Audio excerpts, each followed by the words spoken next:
Ta'ala menciptakan langit dan bumi. Dan di antara 12 bulan tersebut ada sebuah bulan yang Allah istimewakan. Bulan Ramadan. Rasul mengatakan syahrun mubarak. Bulan yang diberkahi. Bulan yang diistimewakan. Yang kita tahu kalau seandainya sesuatu diistimewakan, maka nilainya akan menjadi lebih di sisi Allah Ta'ala. Ada di antara manusia yang Allah istimewakan, ya, dipilih menjadi manusia yang istimewa. Wallahu yakhluqu ma yasha wa yakhtar. Allah Ta'ala yang menciptakan segala sesuatu. Demikian pula Allah Ta'ala punya hak untuk memilih mana di antara makhluknya untuk diistimewakan. Sehingga ada di antara makhluk Allah Ta'ala, di antara manusia yang Allah jadikan sebagai para nabi dan rasul. Istimewa berarti, ya, karena istimewa tentunya amal ibadah yang dikerjakan oleh mereka nilainya pun istimewa. Para nabi dan rasul yang tidak akan mungkin dikejar oleh siapapun. Ya, keutamaan mereka tidak bisa disaingi oleh siapapun. Ya, itu nabi dan rasul. Ya, manusia istimewa. Sebagaimana sahabat Rasulullah sallallahu alaihi wasallam radhiyallahu taala anhum ajma'in juga manusia yang istimewa. Karena manusia yang istimewa, kebaikan yang mereka kerjakan, ibadah yang mereka kerjakan nilainya pun istimewa. Ibadah yang dikerjakan oleh para sahabat Rasulullah sallallahu alaihi wasallam, ya, kalau kita kerjakan ibadah yang serupa seperti yang mereka kerjakan, tetap pahalanya beda. Pahala yang mereka dapat jauh lebih banyak dibandingkan apa yang kita dapat kalau ibadah yang kita kerjakan sama. Bahkan kalau seandainya kita beribadahnya lebih banyak, seandainya lebih banyak ibadah yang kita kerjakan daripada ibadah yang dikerjakan oleh sahabat Rasulullah SAW, tetap tidak bisa menyaingi mereka. Janganlah menyaingi, menyamai saja nggak bisa. Ya, Rasulullah SAW dalam hadits Abi Sa'id Al-Khudri, ya, beliau mengatakan, la tasubbu ashabi, jangan sekali-kali kalian mencela sahabat-sahabatku. Ya. Jangan sampai lisan kita mencela sahabat Rasulullah SAW. Larangan dari Rasulullah SAW. Fa walladzi nafsi biyadihi, ya, Rasulullah bersumpah demi Allah, demi zat yang jiwaku berada di tangannya, lau anna ahadakum anfaqa mithla uhudin dhahaba, kalau seandainya salah seorang di antara kalian berinfak emas sebesar gunung Uhud. Yang diinfakkan apa? Emas. Besarnya berapa? 1 gunung Uhud. Kira-kira berapa ton? Ya, kan luar biasa banyaknya ini. Ini kalau ada orang yang berinfak emas sebesar gunung Uhud, dan dalam sejarah kayaknya belum pernah ada orang yang berinfak seperti itu. Ya. 1 gunung Uhud, luar biasa. Ya, bukan batu ini, bukan batu biasa, emas. Kalau seandainya ada yang seperti itu, kata Rasulullah, ma balagha mudda ahadihim wala nasifa. Itu kalau ada orang yang berinfak sebesar gunung Uhud emas sekalipun, kata Rasulullah, itu nggak bisa menyamai. Ini bukan menyaingi, menyamai, kata Rasulullah. Nggak bisa menyamai infaknya, sedekahnya sahabat-sahabatku, walaupun sedekah mereka bukan emas. Dan sedekahnya mereka bukan sebesar gunung Uhud, bukan. Walaupun sedekahnya sahabatku cuma 1 mud. Tahu 1 mud? 1 mud itu takaran orang zaman dahulu. Kalau zaman sekarang kan orang takaran semuanya pakai apa? Pakai timbangan, ya. Sekarang sudah mulai ditinggalkan. Ya. Padang ditakar tuh jarang. Sekarang kebanyakan apa? Ditimbang. Tapi zaman dahulu masih banyak. Ya, segala sesuatu ditakar. Ya. Di antara jenis takaran yang ada zaman dahulu satu mud. Satu mud itu berapa? Kalau orang menggabungkan dua tangannya, ya, dua tangan ini, dua telapak tangan untuk menakar misalkan apa? Beras misalkan. Nah, beras ini kalau kita takar dengan dua tangan, kita gabungkan, ini namanya apa? Satu mud. Ya, namanya apa? Satu mud. Jadi kalau sahabat Rasulullah bersedekah satu mud, apa saja, bukan emas. Ya. Mereka bersedekah satu mud, misalkan apa? Zaman dahulu makanan pokok misalkan kurma Mereka bersedekah kurma satu mud. Kemudian datang manusia setelahnya, setelah para sahabat berinfak satu gunung Uhud ya, emas, dibandingkan kata Rasulullah tetap yang infak emas sebesar gunung Uhud tidak sebanding pahalanya dengan sahabat Rasulullah yang infaknya cuma berapa? Satu mud. Bahkan kata Rasulullah wala nasifah, tidak pula separohnya. Kalau mereka berinfak separuh mud, kok dibandingkan dengan orang yang berinfak emas sebesar apa tadi? Gunung Uhud, tetap tidak bisa menyamai, apalagi menyaingi. Kok begitu? Iya, karena mereka manusia pilihan, manusia istimewa, sehingga amal kebaikan yang mereka kerjakan nilainya pun istimewa. Ya, itu mereka. Sehingga keutamaan para sahabat tidak mungkin dikejar oleh siapapun dari manusia-manusia setelahnya. Sebanyak apapun ibadah yang dikerjakan oleh manusia setelahnya, tidak akan mungkin bisa menyaingi keutamaan para sahabat Rasulullah SAW. Kenapa? Karena mereka memang manusia pilihan. Jadi ada di antara manusia yang memang Allah istimewakan.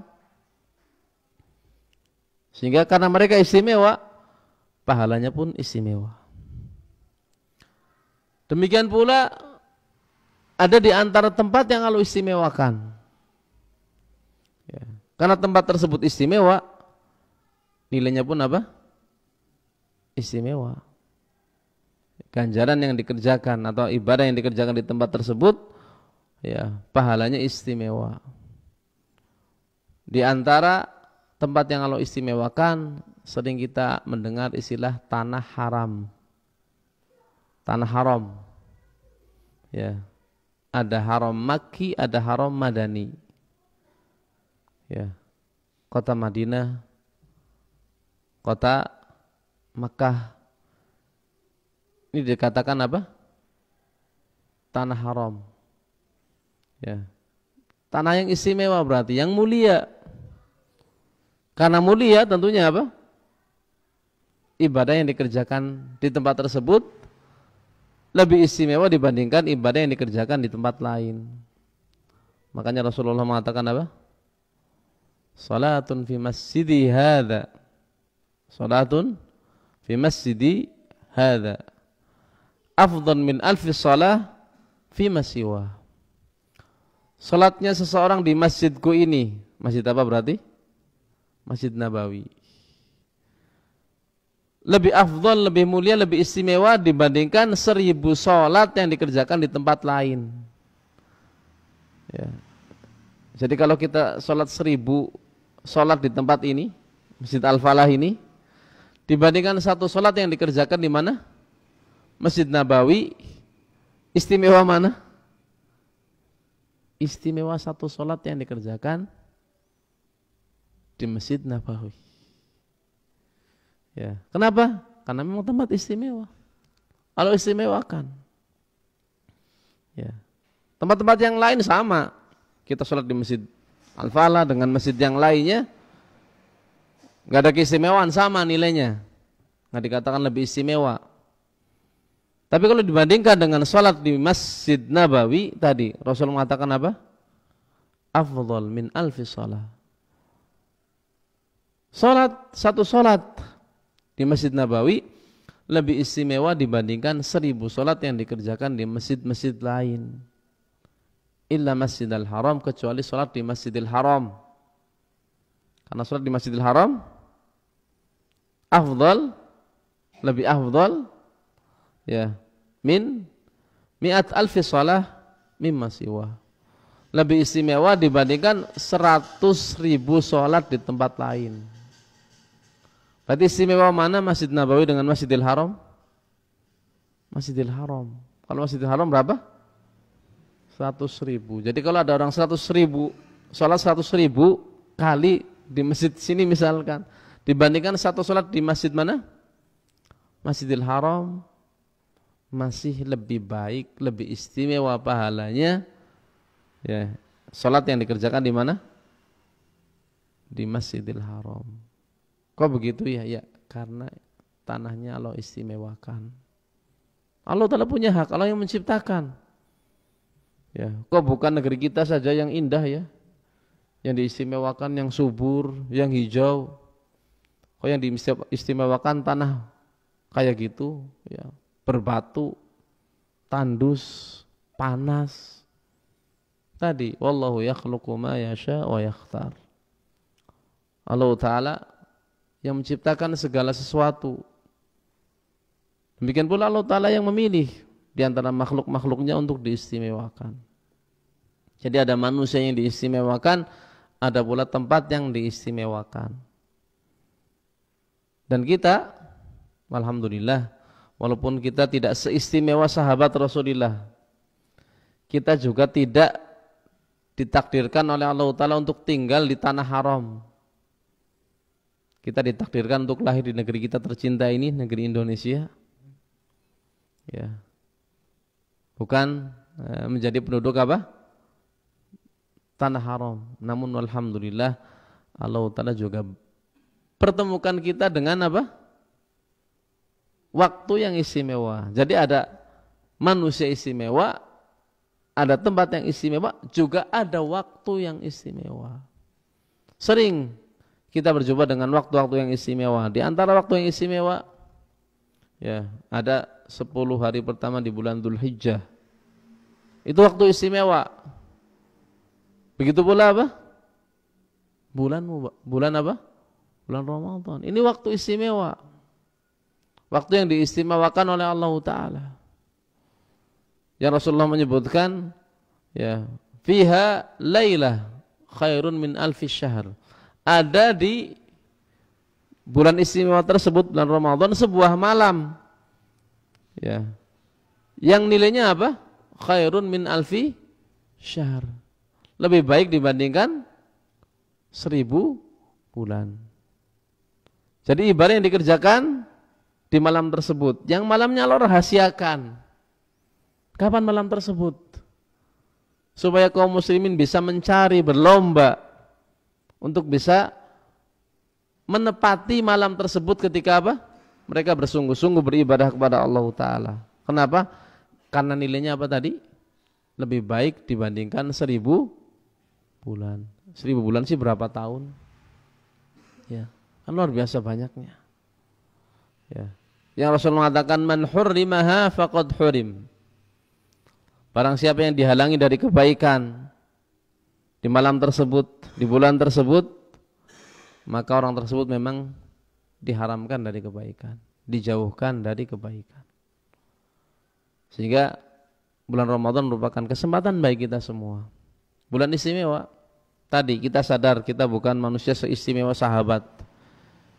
Kita juga bukan apa? Orang yang tinggal di tempat istimewa di tanah haram. Namun alhamdulillah, walaupun kita tidak seistimewa manusia-manusia pilihan Allah Ta'ala, sahabat Rasulullah SAW, kita juga tidak tinggal di tanah haram, tanah yang istimewa. Namun alhamdulillah, kita sering diberi kesempatan oleh Allah Ta'ala untuk bertemu dengan waktu-waktu yang Allah istimewakan. Sehingga manfaatkan kesempatan ini sebaik-baiknya. Sudah berulang. Di antara kita mungkin ada yang sudah sepuh ya, sudah puluhan kali diberi kesempatan untuk berjumpa dengan bulan Ramadan. Ada yang mungkin 30, 50, Ada yang 60 mungkin ya Pak ya? Ya, mungkin sudah ada ini hadirin para jamaah yang sudah ya 60 mungkin lebih, bahkan mungkin diberi kesempatan untuk 60 kali bersua berjumpa dengan bulan Ramadan. Rasulullah setelah diutus menjadi Rasul sallallahu alaihi wasallam diwajibkan berpuasa cuma ketemu berapa? 9 kali. Sepakat para ulama cuma tis'u Ramadanat, 9 kali Ramadan Rasulullah berpuasa. Kita sudah berapa? Jauh lebih banyak. Ya, tapi jangan pernah berharap kita walaupun lebih banyak kemudian apa? Pahalanya lebih banyak. Ya, enggak akan mungkin. Sahabat Rasulullah juga sama, mungkin ada yang lebih sedikit. Tidak sebanyak Rasulullah 9 kali. Ada yang mungkin lebih banyak. Namun kita juga jangan pernah bermimpi bisa menyaingi keistimewaan para sahabat. Enggak akan bisa. Namun alhamdulillah ala kulli hal. Ya, kita juga bersyukur kepada Allah Ta'ala. Walaupun tadi ya, bukan manusia seistimewa mereka. Tidak di tempat yang istimewa, namun alhamdulillah. Ya, kita juga diberi kesempatan oleh Allah Ta'ala untuk bersua, berjumpa, dipertemukan oleh Allah Ta'ala dengan waktu yang istimewa. Bisa tinggal di negeri yang alhamdulillah ya, walaupun tidak seistimewa tanah haram, namun alhamdulillah kita masih bisa bebas beribadah. Tidak ada larangan, tidak ada gangguan ketika kita melaksanakan ibadah. Alhamdulillah. Kita juga tinggal di sebuah negeri yang kebanyakan penduduknya kaum muslimin. Nikmat yang luar biasa besar yang wajib kita syukuri. Ya, kalau kita menengok saudara-saudara kita di tempat lain, ya, kasihan luar biasa. Adzan saja tidak bisa terdengar. Kenapa? Karena ada larangan. Adzan cuma bisa dikumandangkan di dalam masjid, tidak boleh diperdengarkan di luar. Kita alhamdulillah dimanapun kita lewat, datang waktu sholat, ya terkadang malah kita bingung adzan mana yang mau kita jawab. Saut-sautan. Nikmat luar biasa besar. Ya, syiar Islam luar biasa. Alhamdulillah kaum muslimin apalagi di bulan-bulan kebaikan seperti ini punya kesemangatan yang berbeda dengan bulan-bulan yang lain. Perkara yang patut disyukuri. Baik, ya.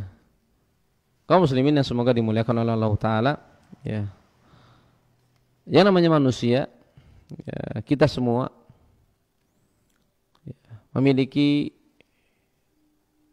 bagian yang zahir, juga memiliki bagian batin. Ya. Ada jasad, ada apa? Ada ruh. Kita punya jasad, kita juga punya ruh. Kalau jasad kita, fisik kita, sekali lihat orang bisa langsung menilai. Ya, bisa langsung apa? Ya, menilai kondisi fisik kita, kondisi jasad kita. Adapun batin kita, ya, batin kita kalau tadi zahir kita nampak, ya, kelihatan. Adapun batin kita, ya, yang menggambarkan batin kita, yang menggambarkan kondisi ruh kita, ya, ini kan tidak bisa langsung dilihat orang tersebut batinnya seperti apa. Ya, Bapak nggak akan tahu kondisi batin saya, kan begitu ya? Nggak tahu. Begitu pula sebaliknya. Akan ketahuan kapan? Ketika mungkin sudah apa? Bergaul sudah lama, ya, kenal sudah lama, bermuamalah sudah lama, akan ketahuan batinnya. Cuma sekedar bertemu sekali kan nggak bisa kita hukumi orang ini baik atau tidak, kan begitu ya? Kenapa? Karena kita nggak tahu batinnya, nggak tahu batinnya. Akan tahu kapan? Ketika bermuamalah sudah tahun-tahunan, ya, berkomunikasi sudah lama, terus berinteraksi dengan waktu yang lama, mungkin akan ketahuan baik dan tidaknya. Ketahuannya dari mana? Dari mana? Dari sikapnya. Kan begitu Pak ya?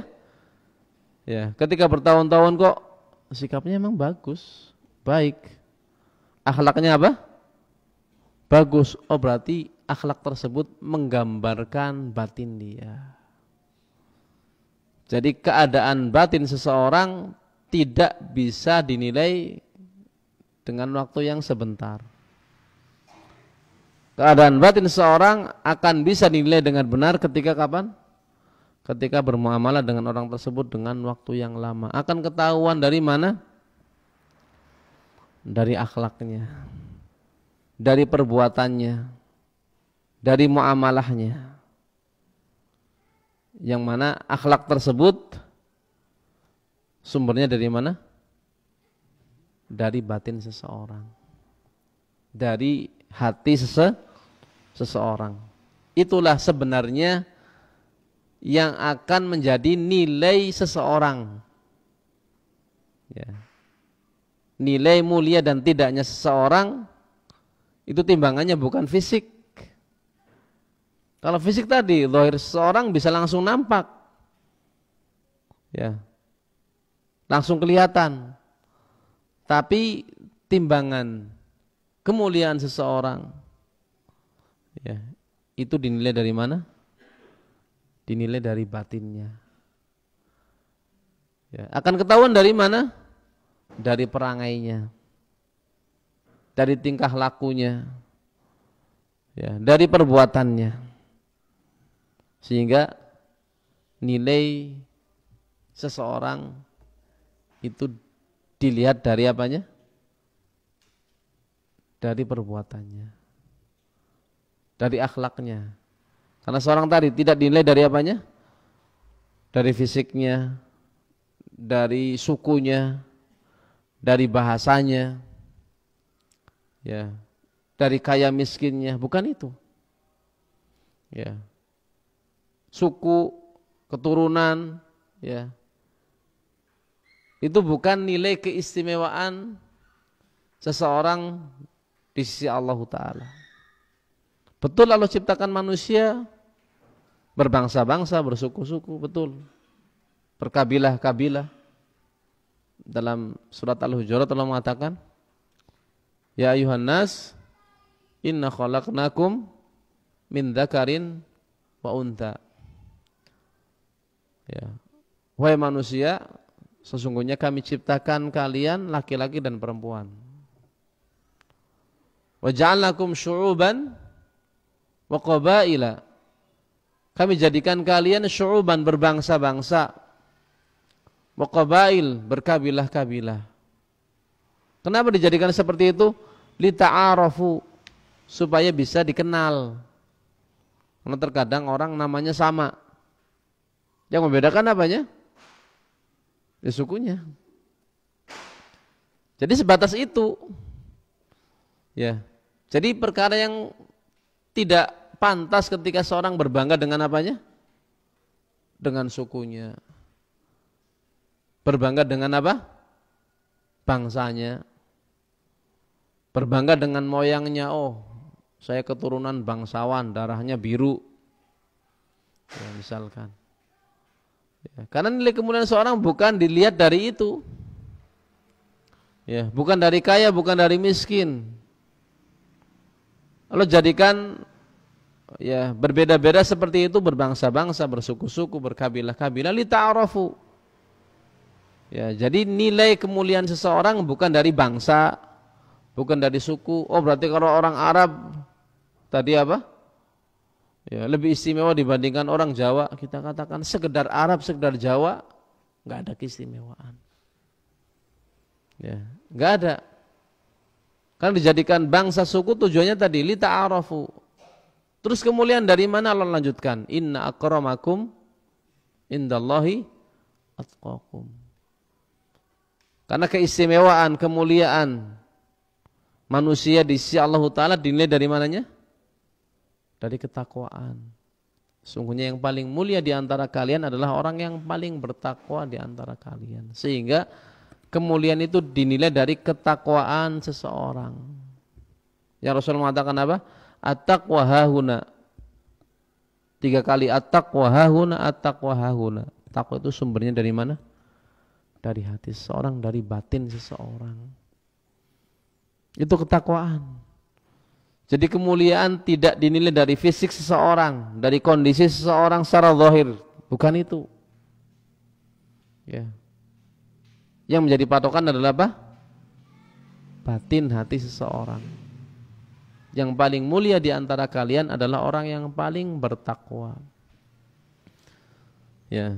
Sehingga yang menjadi prioritas perhatian seorang muslim hendaknya yang menjadi prioritas utamanya adalah bagaimana dia memperbaiki kondisi batinnya. Ya. Karena zaman sekarang ya bisa kita lihat bagaimana manusia lebih memperhatikan apa? Urusan fisiknya, urusan apa? Zahirnya. Ya. Padahal nilai kemuliaan seseorang bukan dinilai dari zahirnya. Rasulullah SAW juga mengatakan, Innallaha la yanzuru ila suwarikum wala ila ajsamikum walakin yanzuru ila qulubikum wa amalikum. Allah Ta'ala tidak menilai kalian dari apa? Dari rupa-rupa kalian. Tidak pula dari apa? Fisik-fisik kalian, jasad kalian. Bukan itu yang dinilai oleh Allah Ta'ala. Walakin yanzuru ila qulubikum wa amalikum. Namun yang Allah nilai adalah hati kalian, perbuatan kalian. Ya. Tidak mengapa kita memperbagus fisik kita, zahir kita, bukan perkara yang keliru. Innallaha jamil yuhibbul jamal. Kita memperbaiki kondisi fisik kita. Ya, kita jaga kebersihannya, kita jaga kesehatannya. Pakaian juga sama, kita jaga kebersihannya, kerapihannya. Perkara yang disyariatkan. Namun jangan sampai kita justru melupakan ya sesuatu yang menjadi apa? Penilaian Allah Ta'ala. Ya, karena manusia seringnya begitu. Memperbagus zahir supaya manusia bisa langsung menilai. Karena memang begitu manusia nilainya apanya? Zahirnya orangnya rapi, bersih, ya.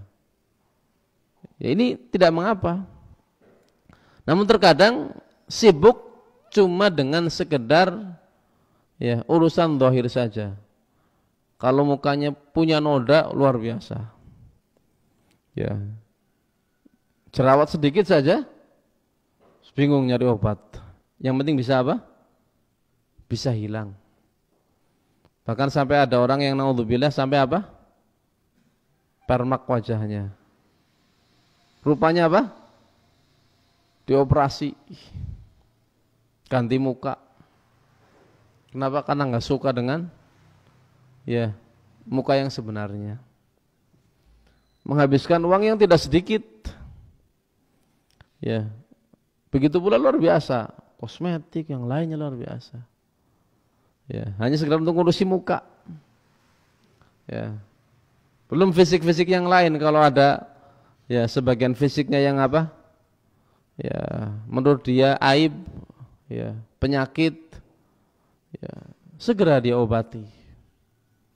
Berapapun biayanya, dimanapun tempatnya. Ya, asalnya tidak mengapa. Asalnya, walaupun ada juga yang terlarang. Namun ya di masalah ketika dia melupakan kondisi hatinya. Ketika kondisi hatinya berpenyakit, begitu banyak noda yang ada dalam hatinya, dia tidak pedulikan. Ini jadi masalah. Ya. Dia tahu hatinya berpenyakit. Ya, yang sebenarnya obatnya mudah dan gratis. Namun enggan dia untuk mengobatinya. Karena tadi yang menjadi prioritas dia adalah apa? Penilaian manusia. Karena manusia cuma nilai apa? Fisik. Nilai zahir. Tidak mau peduli dengan penilaian Allah Ta'ala. Padahal Allah Ta'ala menilai dari mana? Dari batin kita. Walakin yanzuru ila qulubikum wa amalikum. Akan tapi Allah Ta'ala menilai kalian dari mana? Dari hati-hati kalian, dari perbuatan kalian. Sehingga hendaknya menjadi prioritas utama seorang muslim bagaimana agar bisa memperbaiki kondisi hatinya. Dengan apa? Di antaranya dengan berdoa kepada Allah Ta'ala, agar Allah Ta'ala memperbaiki hati kita, ya, yang akan tergambar dengan apa? Dengan akhlak kita, ya, dengan akhlak kita. Sehingga insyaallah Ta'ala kita baca keterangan dari Abdul Razak Ibn Abdul Muhsin Al-Badr. Beliau punya kitab Ahadithul Akhlaq, pembahasan berkaitan dengan masalah akhlak, yang kita insyaallah Ta'ala baca, ya. Kata beliau, nas'alullaha azza wa jalla an yamunna alaina bil adabil karim wal khuluqil qawi wal khuluqil qawim. Kita minta kepada Allah Ta'ala, ya, berdoa kepada Allah Ta'ala agar Allah Ta'ala mengkaruniakan, ya, menganugerahkan kepada kita adab yang mulia dan juga akhlak-akhlak yang mulia. Alladzi huwa hadyu qudwatina wa uswatina Nabi Muhammadin sallallahu alaihi wasallam, yang mana akhlak yang mulia tersebut merupakan petunjuknya suri tauladan kita, ya, Nabi kita Muhammad sallallahu alaihi wasallam. Alladzi qala anhu rabbuhu tabaraka wa ta'ala, yang Allah Ta'ala memuji Nabi kita Muhammad sallallahu alaihi wasallam dalam Al-Qur'an. Allah sebutkan wa innaka la'ala khuluqin awim. Sungguh engkau ya Muhammad berada di atas yang begitu agung, akhlak yang mulia. Jadi jangan salah, akhlak itu termasuk ajaran Islam, ya. Akhlak termasuk perkara yang, ya, dicontohkan oleh Nabi kita Muhammad sallallahu alaihi wasallam. Jangan sampai kita lupakan, ya, perkara akhlak, perkara yang begitu penting dalam agama kita, ya. Kita minta kepada Allah Ta'ala, ya, agar Allah Ta'ala, ya, memberikan kepada kita akhlak yang mulia. Rasulullah Shallallahu Alaihi Wasallam dipuji oleh Allah Ta'ala dikarenakan akhlaknya. Di antaranya, wa innaka la'ala khuluqin azim. Jangan sampai seorang muslim, ya, memiliki akhlak yang jelek, yang terkadang, ya, penilaian terhadap Islam menjadi jelek gara-gara apa? Gara-gara akhlak kaum muslimin, ya. Akhlaknya jelek, akhirnya yang kena mana? Agamanya, ya. Karena dia tidak memperhatikan akhlak yang diajarkan dalam agamanya, atau dia pelajari namun dia tidak amalkan, ya. Dia tidak amalkan, ya. Sehingga pentingnya seorang untuk, ya, mempelajari akhlak Rasulullah Sallallahu Alaihi Wasallam, meminta kepada Allah Ta'ala agar dikaruniai akhlak yang mulia. Minta wa an yahdiyana li ahsanil akhlaq la yahdi li ahsaniha illahu, ya. Kita minta kepada Allah Ta'ala agar Allah Ta'ala memberikan hidayah kepada kita untuk bisa menempuh akhlak-akhlak yang baik, karena tidak ada yang bisa memberi hidayah kepada kita untuk bisa memiliki akhlak yang baik kecuali hanya Allah Ta'ala. Wa an yasrif anna sayyi'aha, sebagaimana kita minta kepada Allah Ta'ala agar Allah Ta'ala memalingkan dari kita, ya, akhlak-akhlak yang jelek. La yasrif anna sayyi'aha illahu, di mana tidak ada yang mampu untuk menjauhkan kita dari akhlak-akhlak yang jelek kecuali hanya Allah Ta'ala. Kita semua tahu, karena akhlak itu apa? Ada dalam hati kita. Kita semua tahu akhlak-akhlak kita, ya. Terkadang kita sadar, kok banyak sekali perangai yang jelek yang saya miliki. Minta kepada Allah Ta'ala, ya. Minta kepada Allah Ta'ala agar perangai jelek tersebut, ya, dijauhkan, ya, dari kita. minta agar Allah Ta'ala mengobati ya apa yang kita miliki dari perangai yang jelek tersebut. Minta kepada Allah Ta'ala agar Allah Ta'ala memberi taufik kepada kita untuk bisa memiliki akhlak, mengamalkan akhlak yang baik. Ya. Berdoa. Ya. Karena innal khuluq wal adab unwanu falahil mar'i wa sa'adatihi fid dunya wal akhirah. Karena yang namanya akhlak dan adab yang baik itu tanda keberuntungan seseorang, tanda kebahagiaan seseorang di dunia dan di akhirat. Jadi tanda keberuntungan dan kebahagiaan seseorang bisa dinilai dari mananya? Dari akhlaknya. Wa mastujlibatil khairat bimithlil khuluq al-fadil wal adabil karim. Ya, tidak ada yang bisa menarik kebaikan sebagaimana ditarik oleh akhlak yang mulia. Artinya yang bisa menarik kebaikan, yang bisa mendatangkan kebaikan itu banyak. Namun tidak ada yang sebanding dengan apa? Dengan akhlak. Yang namanya akhlak bisa menarik begitu banyak kebaikan, begitu banyak kemuliaan. Waddin kulluhu khuluq. Karena hakikatnya yang namanya agama seluruhnya adalah akhlak. Ya, yang kata beliau, faman zada 'alaika fil khuluq zada 'alaika fid din. Yang tentunya ya ketika ada yang ya menjadikan akhlak-akhlak kita itu apa? Baik, berarti secara otomatis menjadikan agama kita itu baik. Jadi akhlak dengan agama yang kita miliki itu berbanding lurus. Akan baik agama kita ketika akhlak kita itu baik. Ya. Jadi perkara yang begitu penting dalam agama kita. Rasulullah SAW pernah ditanya dalam hadits Abi Hurairah, kata beliau, Nabi Hurairah radhiyallahu an, qala su'ila Rasulullah SAW an akthar ma yudkhilun nas al jannah. Rasulullah pernah ditanya tentang perkara yang paling banyak yang menyebabkan manusia itu masuk ke dalam surga.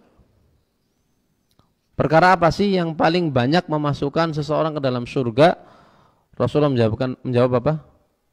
Taqwallah wa husnul khuluq. Kata Rasulullah, ketakwaan kepada Allah dan akhlak yang baik. Dua hal yang disebutkan oleh Rasulullah SAW yang menyebabkan manusia ya itu masuk ke dalam surga. Ya. Rasulullah gandengkan akhlak yang baik tersebut tadi sebab yang akan mengantarkan seseorang ke dalam surga. Rasul gandengkan dengan akhlak yang baik. Rasulullah gandengkan dengan ketakwaan. Ya. Kenapa Rasulullah gandengkan dua hal ini? Disebutkan oleh Imam Ibnu Qayyim rahmatullah alaih.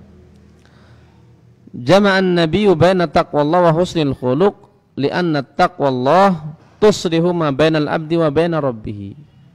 Rasul menggandengkan keduanya, mengumpulkan keduanya di sini antara takwa dengan akhlak yang baik karena ketakwaan itu akan memperbaiki hubungan hamba dengan penciptanya. Wa husnul khuluq yuslih ma bainahu wa baina khalqi. Sementara akhlak yang baik akan memperbaiki hubungan seorang hamba dengan hamba yang lain. Jadi kita bermuamalah bukan hanya dengan Allah Ta'ala, juga bermuamalah dengan manusia yang lain. Kan kita tidak tinggal sendirian. Kalau bahasa kita itu makhluk sosial. Ya. Kita bukan Tarsan yang hidupnya apa? Di tengah hutan. Enggak ada manusia yang lain. Ya. Kita punya tetangga. Ya. Kita punya masyarakat di sekitar kita. Sebagaimana kita berupaya untuk memperbaiki hubungan kita dengan Allah Ta'ala, maka sepantasnya kita juga berusaha memperbaiki hubungan kita dengan orang-orang di sekitar kita. Bagaimana caranya? Ya dengan akhlak. Ya, dengan akhlak. Sehingga ini insyaallah ta'ala yang akan kita baca keterangan dari beliau, pembahasan berkaitan dengan akhlak yang insyaallah ta'ala beliau akan ya menerangkan kepada kita tentang pentingnya akhlak, bagaimana akhlak yang baik. Insyaallah taala kita baca biidznillah taala pada kajian-kajian berikutnya. Ya, insyaallah kita cukupkan, sudah 5:30 lewat. Ya, kita tutup dengan doa kafaratul majlis. Subhanakallahumma bihamdik asyhadu an la ilaha illa anta astaghfiruka wa atubu ilaik. Assalamualaikum warahmatullahi wabarakatuh.